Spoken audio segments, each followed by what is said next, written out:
आज यहां museum world के दिग्गज जुटे हुए हैं। आज का ये अवसर इसलिए भी खास है क्योंकि भारत अपनी आजादी के 75 वर्ष पूरे होने के उपलक्ष्य में अमृत महोत्सव मना रहा है। इंटरनेशनल म्यूजियम एक्सपो में भी इतिहास के अलग अलग अध्याय आधुनिक तकनीक से जुड़कर जीवंत हो रहे हैं। जब हम किसी म्यूजियम में जाते हैं तो ऐसा महसूस होता है जैसे बीते हुए कल से,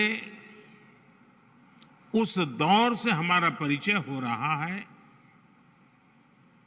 हमारा साक्षात्कार हो रहा है। म्यूजियम में जो दिखता है वो तथ्यों के आधार पर होता है, प्रत्यक्ष होता है, एविडेंस बेस्ड होता है। म्यूजियम में हमें एक और अतीत से प्रेरणाएं मिलती हैं तो दूसरी ओर भविष्य के प्रति अपने कर्तव्यों का बोध भी होता है। आपकी जो थीम है सस्टेनेबिलिटी एंड वेलबींग, वो आज के विश्व की प्राथमिकताओं को हाईलाइट करती हैं और इस आयोजन को और ज्यादा प्रासंगिक बनाती है। मुझे विश्वास है आपके प्रयास संग्रहालयों में युवा पीढ़ी की रुचि को और बढ़ाएंगे, उन्हें हमारी धरोहरों से परिचित कराएंगे। मैं आप सभी का इन प्रयासों के लिए अभिनंदन करता हूं। यहां आने से पहले मुझे कुछ पल म्यूजियम में बताने का अवसर मिला।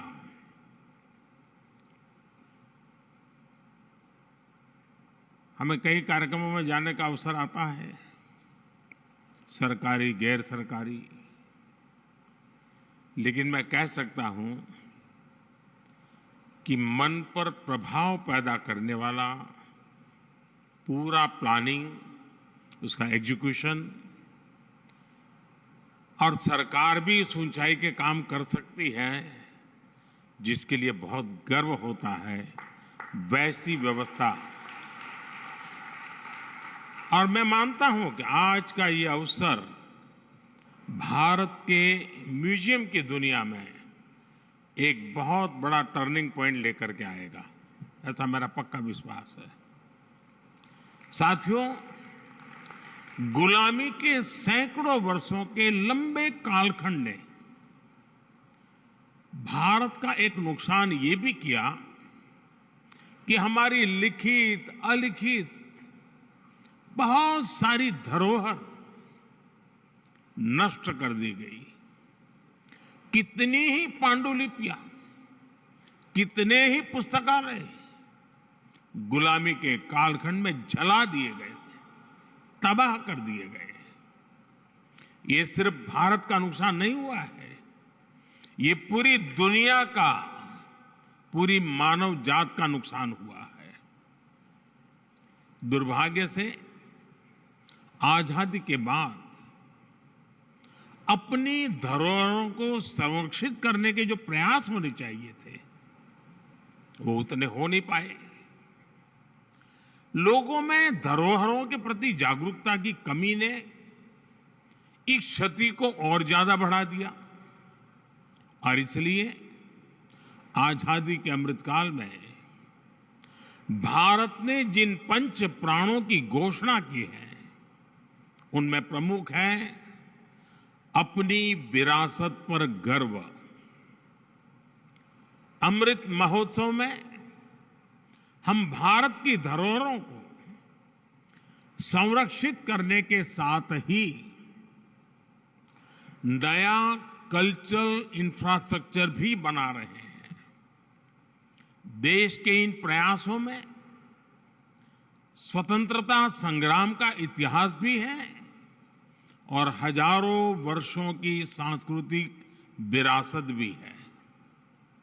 मुझे बताया गया है कि आपने इस आयोजन में लोकल और रूरल म्यूजियम पर विशेष महत्व दिया है। भारत सरकार भी लोकल और रूरल म्यूजियम को संरक्षित करने के लिए एक विशेष अभियान चला रही है। हमारे हर राज्य, हर क्षेत्र और हर समाज के इतिहास को संरक्षित करने के प्रयास किए जा रहे हैं। हम स्वाधीनता संग्राम में अपनी ट्राइबल कम्युनिटी के योगदान को अमर बनाने के लिए 10 विशेष म्यूजियम्स भी बना रहे हैं। मैं समझता हूं कि पूरे विश्व में एक ऐसी अनूठी पहल है जिसमें ट्राइबल डाइवर्सिटी की इतनी व्यापक झलक दिखने वाली है। नमक सत्याग्रह के दौरान महात्मा गांधी जिस पथ पर चले थे, उस दांडी पथ को भी संरक्षित किया गया है। जिस स्थान पर गांधी जी ने नमक कानून तोड़ा था, वहां आज एक भव्य मेमोरियल बना हुआ है। आज देश और दुनिया से लोग दांडी कुटीर देखने गांधीनगर आते हैं। हमारे संविधान के मुख्य शिल्पी बाबा साहब आंबेडकर का जहां महापरिनिर्वाण हुआ, वो स्थान दशकों से बदहाल था। हमारी सरकार ने इस स्थान को दिल्ली में 5 अलीपुर रोड को नेशनल मेमोरियल में परिवर्तित किया है। बाबा साहब के जीवन से जुड़े पंचतीर्थ, महू में जहां उनका जन्म हुआ, लंदन में जहां वो रहे, नागपुर में जहां उन्होंने दीक्षा ली, मुंबई की चैत्य भूमि जहां उनकी समाधि है, ऐसे स्थानों का भी विकास किया जा रहा है। भारत की 580 से ज्यादा रियासतों को जोड़ने वाले सरदार साहब की गगनचुंबी प्रतिमा स्टैच्यू ऑफ यूनिटी आज देश का गौरव बनी हुई है। स्टैच्यू ऑफ यूनिटी के भीतर भी एक म्यूजियम बना हुआ है। चाहे पंजाब में जलियांवाला बाग हो, गुजरात में गोविंद गुरु जी का स्मारक हो, यूपी के वाराणसी में मान महल म्यूजियम हो, गोवा में म्यूजियम ऑफ क्रिश्चियन आर्ट हो, ऐसे अनेक स्थानों को संरक्षित किया गया है। म्यूजियम से जुड़ा एक और अनूठा प्रयास भारत में हुआ है। हमने राजधानी दिल्ली में देश के सभी पूर्व प्रधानमंत्रियों की यात्रा और योगदान को समर्पित पीएम म्यूजियम बनाया है। आज पूरे देश से लोग आकर पीएम म्यूजियम में आजादी के बाद की भारत की विकास यात्रा के साक्षी बन रहे हैं। मैं यहां आए अपने अतिथियों से विशेष आग्रह करूंगा कि एक बार इस म्यूजियम को भी अवश्य देखें। साथियों, जब कोई देश अपनी विरासत को सहेजना शुरू कर देता है, तो उसका एक और पक्ष उभर कर सामने आता है। ये पक्ष है दूसरे देशों के साथ संबंधों में आत्मीयता। जैसे कि भगवान बुद्ध के महापरिनिर्वाण के बाद भारत ने उनके पवित्र अवशेषों को पीढ़ी दर पीढ़ी संरक्षित किया है और आज वो पवित्र अवशेष भारत ही नहीं, दुनिया के करोड़ों बौद्ध अनुयायियों को एक साथ जोड़ रहे हैं। अभी पिछले वर्ष ही हमने बुद्ध पूर्णिमा के अवसर पर 4 पवित्र अवशेषों को मंगोलिया भेजा था। वो अवसर पूरे मंगोलिया के लिए आस्था का एक महापर्व बन गया था। बुद्ध के जो रेलिक्स हमारे पड़ोसी देश श्रीलंका में है, बुद्ध पूर्णिमा के अवसर पर उन्हें भी यहां कुशीनगर लाया गया था। ऐसे ही गोवा में सेंट क्वीन केटेवान के पवित्र अवशेषों की धरोहर भी भारत के पास संरक्षित है। मुझे याद है जब हमने सेंट क्वीन केटेवान के रेलिक्स को जॉर्जिया भेजा था तो वहां कैसे राष्ट्रीय पर्व का माहौल बन गया था। उस दिन जॉर्जिया ने अनेकों नागरिकों वहां के सड़कों पर एक बड़ा मेले जैसा माहौल हो गया था, उमड़ पड़े थे। यानी हमारी विरासत, वैश्विक एकता, वर्ल्ड यूनिटी का भी सूत्रधार बनती है। और इसलिए इस विरासत को संजाने वाले हमारे म्यूजियम्स की भूमिका भी और ज्यादा बढ़ जाती है। साथियों, जैसे हम परिवार में साधनों को आने वाले कल के लिए जोड़ते हैं, वैसे ही हमें पूरी पृथ्वी को एक परिवार मानकर अपने संसाधनों को बचाना है। मेरा सुझाव है कि हमारे म्यूजियम्स इन वैश्विक प्रयासों में एक्टिव पार्टिसिपेंट्स बने। हमारी धरती ने बीती सदियों में कई प्राकृतिक आपदाएं झेली है। इनकी स्मृतियां और निशानियां आज भी मौजूद है। हमें ज्यादा से ज्यादा म्यूजियम इन निशानियों की, इनसे जुड़ी तस्वीरों की गैलरी की दिशा में सोचना चाहिए। हम अलग अलग समय में धरती की बदलती तस्वीर का चित्रण भी कर सकते हैं। इससे आने वाले समय में लोगों में पर्यावरण के प्रति जागरूकता बढ़ेगी। मुझे बताया गया है कि इस एक्सपो में गैस्ट्रोनोमिक एक्सपीरियंस के लिए भी स्पेस बनाया गया है।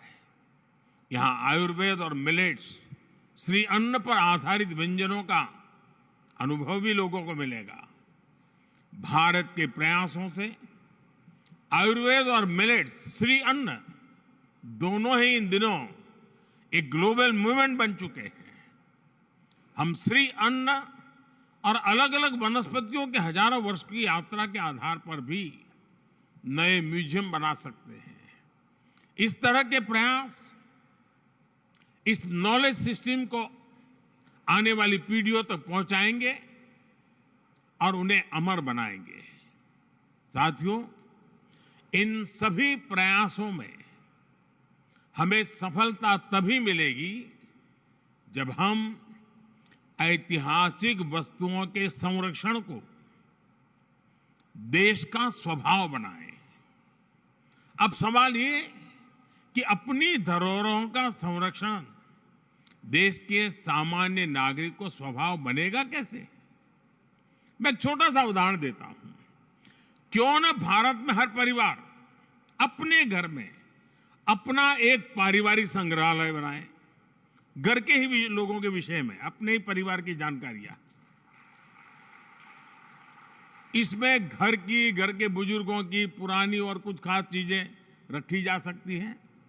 आज आप जो एक पेपर लिखते हैं वो आपको सामान्य लगता है, लेकिन आपकी लेखनी में वही कागज का टुकड़ा 3-4 पीढ़ी के बाद एक इमोशनल प्रॉपर्टी बन जाएगा। ऐसे ही हमारे स्कूलों को भी, हमारे भिन्न भिन्न संस्थानों और संगठनों को भी अपने अपने म्यूजियम जरूर बनाने चाहिए। देखिएगा इससे कितनी बड़ी और ऐतिहासिक पूंजी भविष्य के लिए तैयार होगी। जो देश के विभिन्न शहर हैं वो भी अपने यहां सिटी म्यूजियम जैसे प्रकल्पों को आधुनिक स्वरूप में तैयार कर सकते हैं। इसमें उन शहरों से जुड़ी ऐतिहासिक वस्तुएं रख सकते हैं। विभिन्न पंथों में जो रिकॉर्ड रखने की पुरानी परंपरा हम देखते हैं, वो भी हमें इस दिशा में काफी मदद करेगी। साथियों, मुझे खुशी है कि म्यूजियम आज युवाओं के लिए सिर्फ एक विजिटिंग प्लेस ही नहीं, बल्कि एक कैरियर ऑप्शन भी बन रहे हैं। लेकिन मैं चाहूंगा कि हम अपने युवाओं को केवल म्यूजियम वर्कर्स की दृष्टि से ना देखें। हिस्ट्री और आर्किटेक्चर जैसे विषयों से जुड़े ये युवा ग्लोबल कल्चरल एक्शन के मीडियम बन सकते हैं। ये युवा दूसरे देशों में जा सकते हैं, वहां के युवाओं से दुनिया के अलग कल्चर के बारे में सीख सकते हैं, भारत के कल्चर के बारे में उन्हें बता सकते हैं। इनका अनुभव और अतीत से जुड़ाव अपने देश की विरासत के संरक्षण के लिए बहुत ही प्रभावी सिद्ध होगा। साथियों, आज जब हम साझी विरासत की बात कर रहे हैं, तो मैं एक साझी चुनौती का भी जिक्र करना चाहता हूं। ये चुनौती है कलाकृतियों की तस्करी और एप्रोप्रिएशन। भारत जैसे प्राचीन संस्कृति वाले देश सैकड़ों वर्ष से इसे जूझ रहे हैं। आजादी के पहले और आजादी के बाद भी हमारे देश से अनेकों कलाकृतियां अनएथिकल तरीके से बाहर ले जाई गई। हमें इस तरह के अपराध को रोकने के लिए मिलकर काम करना होगा। मुझे खुशी है कि आज दुनिया भर में भारत की बढ़ती साख के बीच अब विभिन्न देश भारत को उसकी धरोहर लौटाने लगे हैं।